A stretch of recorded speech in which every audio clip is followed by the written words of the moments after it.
참예수님 이승환 신문 신부입니다. 그동안 넉 달 정도 이어진 주일복음 묵상 가이드 영상이 도움이 되셨는지 모르겠습니다. 주일복음 묵상 가이드 영상을 시작하게 된 계기와 그 다음에 앞으로 어떻게 해야 할 것인지, 또 복음 묵상을 위해서 어떤 식의 준비물과 어떤 식의 방법을 따르면 좋은지 이야기를 드리면서 마무리하려고 이렇게 얼굴을 뵙고 이야기 나누게 되었습니다. 우선 주일복음 묵상 가이드를 시작하게 된 이유는요, 많은 유튜브 채널들 안에서 신부님들이 복음을 강론을 하거나 복음을 설명해주는 영상이 많이 있었습니다. 하지만 스스로 기도를 하면서 그 안에서 자신의 의미를 찾고 하느님을 다가가는 그런 영상이 있으면 좋겠다라는 생각과 함께, 마침 본당의 성체조배회에서 기도하는 방법을 알려달라고 했지만 코로나 때문에 모여서 교육을 할 수 없기 때문에 간접적으로라도 도움이 될까 해서 시작된 컨텐츠였어요. 벌써 넉 달 동안 계속 이어진 것이 저에게도 굉장히 놀랍죠. 하지만 현실적으로는 많은 분들이 조회수는 그렇게 중요하지 않지만 영상을 할 때, 기도를 할 때 시작 기도와 복음, 그 다음에 복음에 대한 장면 설정, 그 다음에 잠깐 기도하는 시간을 하고 다시 복음을 읽고 말씀에 대한 설명을 하지만, 많은 분들이 말씀에 대한 설명을 들어가기 전에 한 평균 시청률이 4분에서 5분 사이로 나오는 걸 보면서 어쩌면 이게 방법이 여러분들에게 도움이 되지 않을 수 있겠다라는 생각이 들었습니다. 아무래도 청전에서 기도를 하면서 직접 리딩을 해주거나 혹은 함께 모여서 기도를 하는 것과는 다르게 개인적으로 해야 되고, 또한 영상을 통해서 성전에서 앉아서 기도를 할 때도 영상을 통해 듣거나 하면 굉장히 불편할 수 있기 때문이겠죠. 그래서 복음 묵상 가이드는 오늘의 영상으로 마무리 지려고 합니다. 그러면 복음 묵상을 할 때 도움이 되는 것이 무엇이냐? 여러 가지가 있겠어요. 처음에는 성경, 주석 성경이지만 성경책을 가지고 하는 것이 미리 준비를 하면 좋고요. 두 번째는 가정에서 기도할 때는 이렇게 초와 십자가를 준비하는 것도 좋습니다. 혹 많은 사람들이 복음의 장면을 이해할 수 없을 때, 혹은 장면을 구성하거나 그 의미를 좀 더 깊게 하고 싶다면은 제가 영상 가이드에 올렸던 것처럼 이렇게 관련된 성화들을 찾아서 보거나 프린팅을 해서 같이 기도 때 사용하는 것도 추천을 드립니다. 이렇게 기본적인 준비가 마친 후에 성전에 가거나 혹은 가정에서 촛불을 켜고 기도를 한다면 복음 묵상을 할 때 도움이 될 거예요. 자, 그러면 복음 묵상할 때 팁들을 생각해 봅시다. 첫 번째, 많은 복음 묵상을 하는 방법들이 있겠지만 특별히 사람들에게 도움이 되는 방법 중 하나는 장면을 상상하고 그 장면 안에서 그 등장인물들의 흐름을 그려보면서 내 마음을 투영해 보는 방법, 그리고 난 다음에 그 장면 안에서 나타나는 예수님의 가르침이 어떤 것인지를 살펴보는 것도 좋을 겁니다. 그래서 저는 장면 구상과 그 다음에 말씀에 대한 집중을 하게 하고, 이것이 합쳐져서 그 장면 안에 들어가서 내가 어떻게 느끼고 체험하는지 바라보는 연습을 하도록 많은 분들에게 소개를 시켜드리고 있죠. 하지만 모든 복음이 장면과 말씀이 다 나오는 것은 아닙니다. 어려움들이 있는데요. 첫 번째, 복음 내용 자체는 전체적인 맥락 안에서 한 부분을 잘라서 나온 거기 때문에 때로는 장면을 상상할 수 없을 만큼 비유와 설명만 나올 때가 있습니다. 두 번째로, 우리가 이스라엘 지역의 문화와 풍습을 모르는 만큼 그 내용을 제대로 구성할 수가 없다는 뜻이겠죠. 세 번째로, 성경 자체는 하느님의 말씀이고 오늘 나에게 전해지는 말씀이기 때문에 이 성경 구조는 무조건 이런 뜻이다, 이렇게만 해석을 해야 된다 라는 식의 제약은 두지 않았으면 합니다. 이런 점들을 염두에서 복음 묵상한다면 몇 가지 요령이 필요해요. 첫 번째, 제가 성경을 준비하면 좋다고 했잖아요. 성경 내용을 볼 때 그 주의 복음 묵상을 하면서 그 복음의 장면에 대한 내용이 나오지 않는다면 그 성경 안에서 앞에 있는 내용을 찾아보는 겁니다. 즉, 예수님이 그 앞에서 어떤 장소로 가서 누구를 대상으로 이야기를 했는지를 먼저 바라보고 난 다음 복음 묵상을 들어가는 것이죠. 예를 들어 오늘 연중체 22주일 같은 경우는 복음이 마르코 복음이고요. 그 다음에 시작할 때 예루살렘에서 온 바리새인들과 율법학자들이 예수님께 몰려왔다라고 표현을 합니다.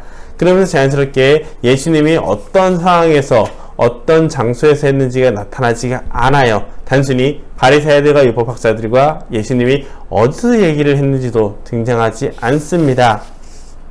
그럴 때는 그 앞에 있던 이야기를 보시면 돼요. 예수님께서 오병이어의 기적을 일으키시고 당신이 어떤 분이신지 알려준 다음에 내려오는 이야기라는 것을 염두에 둔다면, 그러면 바리사이들과 율법학자들이 왜 예루살렘에서 내려와 예수님을 찾아왔는지를 알게 될 겁니다.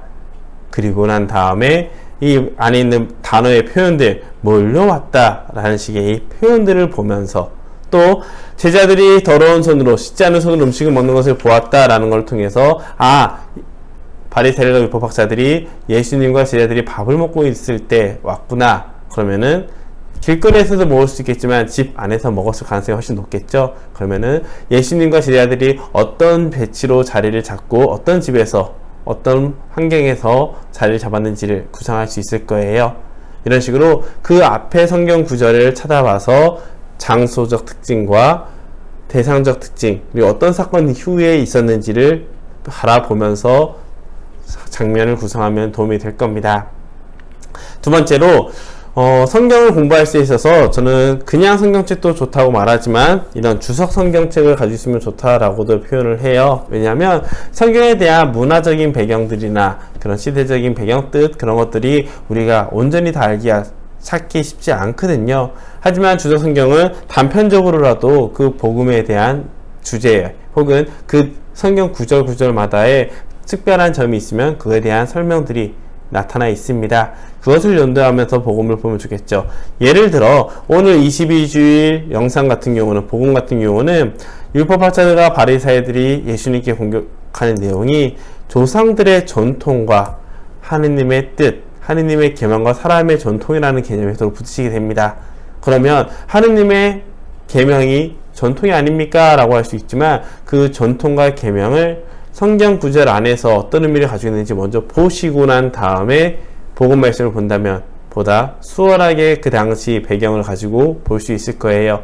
물론 그것을 찾지 않고 그저 단어에서 주는 의미 혹은 뉘앙스만 가지고, 느낌만 가지고도 묵상하면서 볼 수 있겠지만, 그거보다는 구체적인 의미, 배경을 알고 본다면 그 단어가 주는 정확한 의미가 내 삶에 적용되기에 더 편할 겁니다. 그렇기 때문에 평소에 성경에 대한 문화적 배경, 많은 신문들의 해석들, 주석서들을 통해서 보는 것도 좋고요. 알아가는 노력도 좋고, 혹은 집안에 이렇게 주석 성경책, 주교에서 나온 주석 성경책을 하는 것을 가지고 있다가 그것을 통해서 살펴본 후에 묵상을 하면 좋겠습니다. 네, 이렇게 장소나 그런 것들이 안 나올 때는 성경의 앞부분을 본다는 것. 두 번째로 시대적 배경, 그리고 이 단어들의 의미를 알기 위해서는 주석 성경들을 보면서 혹은 해설서들을 보면서 도움을 받는 것이 좋다는 거 염두에 두시면은 여러분들이 복음 묵상을 할 때 굉장히 편안하게 할 수 있을 겁니다. 마지막으로 꼭 하셔야 되는 것 중 하나는 기록입니다. 여러분들이 복음 묵상을 한 후에 이것이 가톨릭 교회의 해석이 맞는지 아닌지, 교리에 맞는지 아닌지 직접 하나하나 판단하기 쉽지 않을 거예요. 그럴 때 할 수 있는 방법은 크게 두 가지 혹은 세 가지가 있습니다. 첫 번째, 사제에게 물어보고 사제를 통해서 이 해석이 우리 교회의 가르침 안에서 가능한 해석인지 아니면 멀리 떨어진 해석인지 살펴보는 겁니다. 두 번째로 같이 신앙 공동체 안에서 사람들과 함께 복음 나눔을 하는 것이죠. 나는 이 구절을, 이 성경 말씀을 통해서 어떤 걸 느꼈고 하느님의 어떤 말씀을 배웠고 체험했는지 이걸 나누면서 서로가 나누는 가운데 보다 풍성하게 만들 수가 있어요. 세 번째로는 정기적으로 내가 그동안 묵상했던 내용들을 돌아보면서 어떤 거대한 흐름이 있는지를 찾아보는 겁니다. 만약 그때그때 감정에 따라서 보고 있는지, 혹은 내가 주로 어떤 인물의 입장에서 혹은 어떤 마음을 중심으로 바라보고 있는지 관점을 볼 수 있겠죠. 이 세 가지 모습을 하기 위해서는 내가 복음 묵상을 하고 난 다음에 그것을 단순히 느낌으로 남기는 것이 아니라 기록하는 것이 중요합니다. 사제에게 가서 물어보기 위해서도 기록이 중요할 것이고요. 또 복음 나눔할 때도 기록을 한 것이 있다면 그 안에서 내 복음을 중심으로, 제가 복음 묵상한 것을 중심으로 사람들에게 나눠줄 수 있겠지만, 그렇지 않으면 다른 사람들의 나눔에 내가 영향을 받아서 내가 생각하고 체험했고 묵상했던 내용이 아닌 만들어낸 나눔을 할 수가 있거든요. 마지막으로 내가 그동안 어떻게 묵상했는지를 살펴보기 위해서는 그 전에 내가 어떤 식의 생각을 했는지 기록한 것이 있어야겠죠. 즉 내가 느낀 체험과 경험을 어떠한 단어와 나의 표현을 하고 그 표현들을 모아서 정리하는 것이 중요합니다. 그렇게 될 때 우리 복음 묵상은 내 신앙을 보다 살찌어가는 양분이 될 거예요. 네, 이렇게 가볍게 설명을 드렸고요. 앞으로도 여러분들이 복음 묵상을 꾸준히 할 수 있도록 하느님께서 도와주시기를 함께 기도하겠습니다. 그동안 함께 해주셔서 감사합니다.